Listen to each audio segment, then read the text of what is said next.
আমাদের এই প্রতিবাদ শুধু আজকে শেষ নয়, প্রতিবাদ শুরু হয়েছে মৃত্যু পর্যন্ত। কালিমার পতাকা আমাদের সকলের উপরে থাকবে ইনশাআল্লাহ। যদি কেউ এই কালিমার পতাকার দিকে লাল চক্ষু বাঁকা চোখে তাকায়, তার সঙ্গে আমাদের সুস্পষ্ট বোঝাপড়া হবে। আজকে আমরা দেখতে পেলাম যে আপনারা ফুলতলার অভিমুখ থেকে শুরু করে অভয়নগরের ভিতরে প্রবেশ করলেন। লা ইলাহা ইল্লাল্লাহু মুহাম্মাদুর রাসূলুল্লাহ যে কালিমাবাহী পতাকার একটি করে লং মার্চ করলেন। এটা আসলে কেন করলেন, বিষয়টা কি যদি একটু বলতেন? ইন্নাল হামদুলিল্লাহ, আমরা যশোর জেলার অভয়নগর উপজেলা এবং ফুলতলা উপজেলা, এই দুই উপজেলার সম্মানিত উলামা ইকরামের নেতৃত্বে তাওহীদি জনতা ছাত্র জনতার মাধ্যমে কালিমা খচিত পতাকা নিয়ে এটা আমরা প্রতিবাদ স্বরূপ আমাদের এই পতাকা মিছিল হয়েছে। সেটা হলো, আপনারা জানেন যে আমাদের ৯৫% মুসলমানের দেশে আমরা যেভাবে দেখতেছি আর্জেন্টিনা, ব্রাজিল, জার্মানির পতাকা উঠতেছে, এটা আমাদের ৯৫% মুসলমানের দেশে এটা আমাদের জন্য অত্যন্ত লজ্জাজনক। এজন্য এই লজ্জা দেখতেছে আস্তে আস্তে আমাদেরকে বেশি করতেছে, আমাদেরকে সে ধরতেছে, আমাদের মাথার উপরে এনে আমাদের এই পতাকা ওড়াচ্ছে। অথচ এটা একটা স্বাধীন দেশ, যে স্বাধীন দেশে এটা কখনো শোভনীয় নয়। তার প্রতিবাদ স্বরূপ আপনারা দেখছেন কিছুদিন আগে আমাদের ঢাকার যাত্রাবাড়িতে ফ্লাইওভার উপর আমাদের কিছু ভাই, দিনী ভাই, কিছু কালিমা খচিত পতাকা উড়াইছিল। আমার প্রশ্ন হলো, যদি একটা স্বাধীন দেশে, মুসলমানদের দেশে বেজাতীয় পতাকা ওড়ায়, সে দেশে কেন ইসলাম এবং মুসলমানের কালিমা খচিত পতাকা উড়াইতে পারবে না? সুতরাং এটা যাত্রাবাড়ি থেকে শুরু হয়েছে। আপনি দেখছেন ইতিমধ্যে খুলনা, চট্টগ্রাম, রাজশাহী, কক্সবাজার সহ প্রায় প্রতিটা উপজেলা, জেলা পর্যায়ে আমাদের এই কালিমা খচিত পতাকা আমরা উড্ডয়ন করেছি। সুতরাং আমরা যে উড্ডয়ন করেছি এটা থাকবে, এটা আমাদের আগেও ছিল, এখনো আছে, আমাদের মৃত্যু পর্যন্ত এই কালিমা পতাকা আমাদের থাকবে ইনশাআল্লাহ।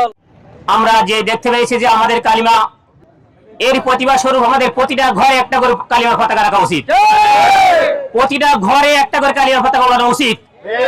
যারা নামাতে চায় তাদেরকে এই শিক্ষা দিতে হবে যে আগে কোনো ঘরে ছিল না, এখন প্রতিটা ঘরে ঘরে কালিমা পতাকা উঠবে। আমার সবার কাছে আমি আহ্বান করি, যার মতো সেই সবার বাড়িতে একটা করে পতাকা লাগিয়ে দেবেন। যারা বন্ধ করতে চাইছিল, আমরা চাই প্রতিটা বাড়ি একটা করে কালিমা পতাকা উঠবে। এবং অভয়নগর তথা নোয়াপাড়া সম্মিলিত উলামা ইকরামের মাধ্যমে তাওহীদি জনতা, ছাত্র জনতাকে নিয়ে আমরা সংক্ষিপ্ত একটা কি করছি, একটা র্যালি করছি, মোটরসাইকেল র্যালি। নম্বর হলো তাদের আসামিয়াত, আর ৩ নম্বর হলো ফুজুল খরচ। আজকে এই যে খেলার মাধ্যমে যেই খেলা আজকে চালু করছে, একদিকে খেলা হচ্ছে, অপরদিকে ফিলিস্তিনি মুসলিম ভাইদের উপর আক্রমণ করতেছে, অপরদিকে ওই নরপিচার ট্রাম্প ইরানে হামলা করতেছে। এই জন্য আমরা আজকে পতাকা নিয়ে বের হয়েছি।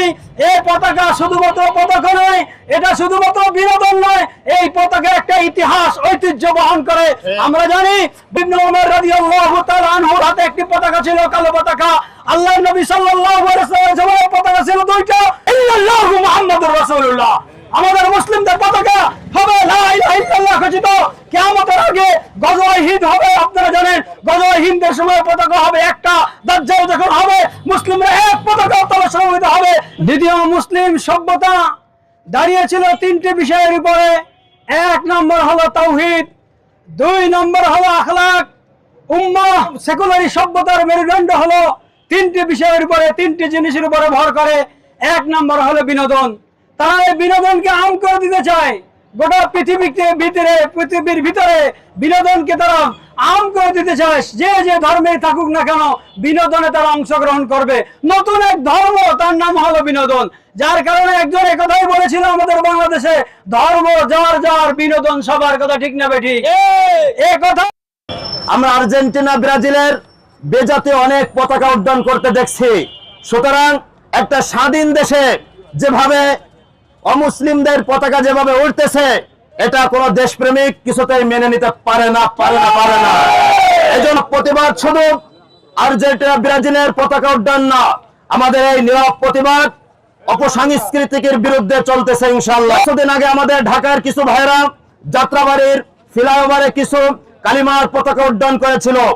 ব্রাজিল আর আর্জেন্টিনার পতাকা উঠতে পারে, যে দেশে ৯৫% মুসলমান বসবাসের দেশ, সে দেশে কেন কালিমার পতাকা উঠতে পারবে না?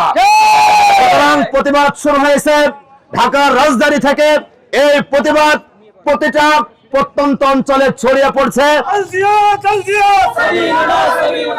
কিন্তু আলহামদুলিল্লাহ আমরা যদি মুসলিম হয়ে থাকি তাহলে আমাদের হৃদয়ে যেমন নাকি বাইরে প্রকাশ করলাম আজ যে কালিমার পতাকা নিয়ে সমগ্র এলাকা ঘুরলাম, ঠিক অনুরূপ ভাবে সমগ্র দেহ মন সব জায়গায় সব স্তরে আমাদেরকে আমাদের এই কালিমাই আমাদের অন্তর আমাদের মন মগজ সব জায়গায় যেন একবারে সয়লাভ হয়ে যায়।